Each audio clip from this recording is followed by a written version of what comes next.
El Corán. Durante 1400 años, los musulmanes han tratado de desvelar los secretos escondidos en sus versos. El Corán tiene distintos niveles de significado que hay que ir descubriendo a través de una reflexión constante, convirtiéndolo en un texto abierto. Sus palabras han servido de inspiración a civilizaciones llenas de grandeza. Durante los primeros 100 años de su existencia, el Islam se expandió y creó un imperio mayor que el de Roma en su apogeo. Sin embargo, hay quien ha encontrado en el Corán los cimientos de una ideología violenta. Hay muchas figuras religiosas, muy viscerales, que interpretan el Corán de una forma que incita a la confrontación, a la violencia y a la muerte. Entonces, ¿cuál es el auténtico significado del Corán? Dicen que conocer algo superficialmente es muy peligroso. Saber leer el Corán no basta para comprender lo que dice.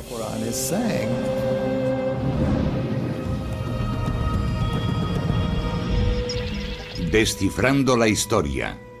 Los secretos del Corán, capítulo 2.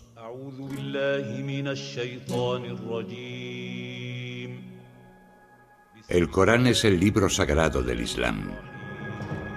Más de 1.000 millones de musulmanes en todo el mundo creen que se trata de la palabra de Dios, transmitida directamente al profeta Mahoma en el siglo VII. Al contrario que la Biblia, el Corán no tiene una estructura narrativa tradicional. Se compone de 114 capítulos distribuidos fundamentalmente en función de su extensión. Algunos ocupan varias páginas, otros solo contienen algunas frases. Según los musulmanes, Dios reveló los versos del Corán a Mahoma a lo largo de 22 años. Solo tras la muerte del profeta, un grupo de estudiosos lo recopiló por escrito. Descifrar el significado del Corán ha sido desde entonces una ardua tarea. No narra la historia del Islam, ni la del profeta Mahoma, ni la de la primera comunidad musulmana. En realidad no cuenta ninguna historia. El Corán es básicamente un monólogo dramático de Dios. En el siglo XXI, una minoría de musulmanes ha utilizado dicho monólogo para justificar una filosofía política extremista y un tipo de fundamentalismo religioso especialmente violento. Sura 58, quinta aleya. Quienes se oponen a Alá y a su enviado serán derribados, como lo fueron quienes les precedieron. Así han llegado a ver muchos, tanto musulmanes como no musulmanes, el Corán. Pero aunque el libro sagrado contenga algunos pasajes violentos, esta compleja y enigmática escritura tiene también muchos argumentos a favor del punto de vista opuesto. Sura 5, segunda aleya. Ayudaos unos a otros a practicar la piedad y el temor de Alá, no el pecado y la violación de la ley. La mayoría de aquellos cuyas vidas se rigen por las enseñanzas del Corán se ciñen a estos mensajes de paz y compasión. Para muchos musulmanes, el Corán es el libro de referencia de su vida. En otras palabras, no se trata de un simple libro que explica al musulmán cómo ha de ser su relación con el divino creador, sino que es un libro de referencia moral. ¿Cómo pueden ambos puntos de vista, el pacífico y el violento, convivir en el mismo libro? Los que presentan al Islam como una religión violenta se centran en los escasos versos dedicados a la violencia, y los que lo presentan como un mundo de amabilidad, luz y tolerancia optan por otros. Ninguna de las posturas está en posesión de la verdad. Las contradicciones son en muchas ocasiones el resultado de más de 1400 años de cultura y conflicto.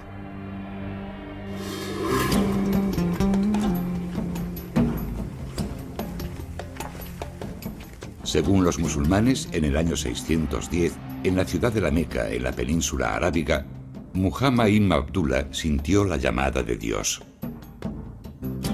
Las revelaciones hechas a Mahoma pasarían a conocerse como el Corán.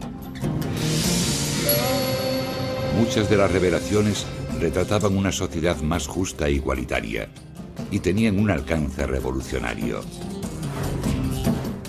Cuando Mahoma comenzó a predicar, su mensaje cautivó rápidamente el corazón y la mente de las gentes que habían padecido injusticias y opresión durante generaciones. Debemos atender a los pobres, debemos atender a los necesitados, a los empobrecidos, a los que han perdido sus posesiones, a los indefensos.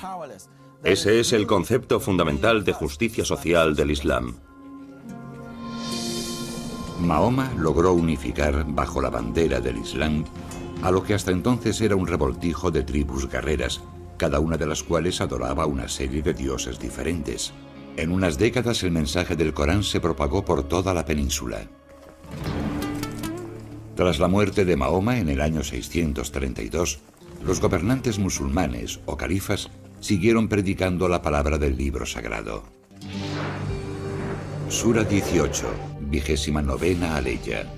Y di al pueblo: la verdad viene de vuestro Señor, que crea quien quiera, y quien no quiera, que no crea.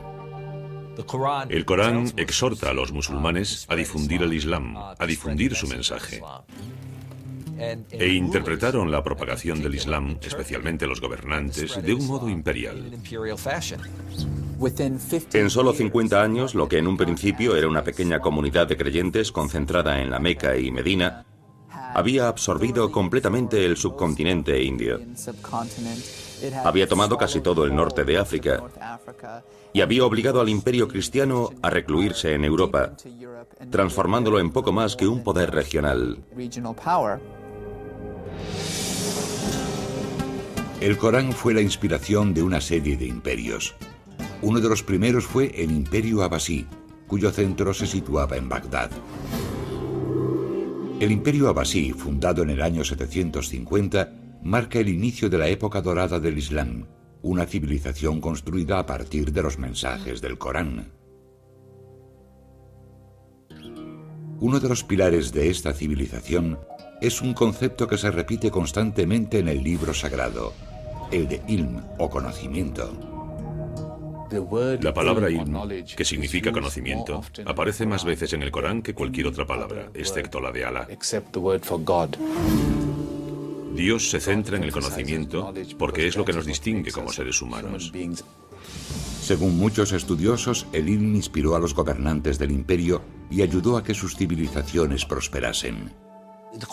El Corán es la semilla, y esta germinó, sirviendo de inspiración a esos hombres de Arabia que tan solo necesitaban algo que fomentase su curiosidad, sus ganas de conocer. El imperio abasí alcanzó un nivel sin precedentes en el ámbito de las ciencias, las matemáticas y la tecnología.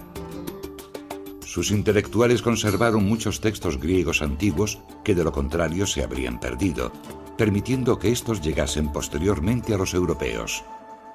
En aquella época, las grandes obras literarias, las grandes obras filosóficas, especialmente las de Aristóteles, no se conservaron en griego, sino en árabe. Estas grandes obras que se convierten en la base de la civilización occidental no se traducen del griego al latín, sino del árabe al latín. El Corán también es una fuente de inspiración para el mundo de las artes y la cultura. En el arte islámico, por ejemplo, se otorga una gran importancia a la caligrafía, a reproducir de una forma bella la escritura árabe, sobre todo cuando se copian versos coránicos. Los versos del Corán como elemento ornamental son un aspecto muy representativo del arte islámico. Al igual que los primeros monjes cristianos que copiaban la Biblia, los calígrafos elegidos para transcribir el Corán gozan de gran prestigio. En ocasiones se tardaban años en completar una copia del libro sagrado. A medida que el imperio abasí se extiende, difundiendo la palabra del Corán, millones de personas comienzan a vivir de acuerdo a su mensaje. Una de esas normas gira en torno a una palabra que no aparece con demasiada frecuencia en el Corán, pero que se ha convertido en uno de los conceptos más polémicos y malinterpretados: la yihad.